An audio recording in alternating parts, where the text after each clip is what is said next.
Ya gitu ya untuk Ruben ya. Tapi berharap bisa rujuk juga nggak sih kayak Kak Bekti? Iya dong, amin ya, mudah-mudahan ya Bun. Mudah-mudahan bisa lah seperti Tapi kita. suka komunikasi atau Pernah cerai, Indra Bekti berharap Ruben Onsu rujuk dengan Sarwendah, mudah-mudahan seperti kita. Indra Bekti memberikan dukungan kepada Ruben Onsu yang diterpa badai rumah tangga dengan Sarwendah. Kini, Ruben Onsu dan Sarwendah tengah menghadapi proses perceraian. Saat ditemui awak media, Indra Bekti berharap Ruben Onsu dan Sarwendah mengurungkan niatnya untuk berpisah. Suami Aldila Jelita ini pun berharap Ruben bisa rujuk jika terlanjur bercerai dari Sarwendah. Iya dong, mudah-mudahan bisalah seperti kita rujuk, kata Indra Bekti, Selasa, 9 Juli 2024. Di samping itu, Indra Bekti mengaku belum berkomunikasi lagi dengan Ruben Onsu. Belum sih, jarang komunikasi, takutnya salah ngomong atau apa, ucap Bekti sapaannya. Diakui Bekti, dirinya memang dekat dengan Ruben.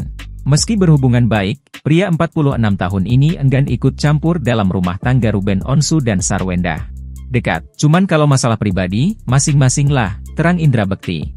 Sebelumnya, gugatan cerai yang dilayangkan Ruben Onsu terhadap Sarwendah telah bergulir di Pengadilan Negeri Jakarta Selatan.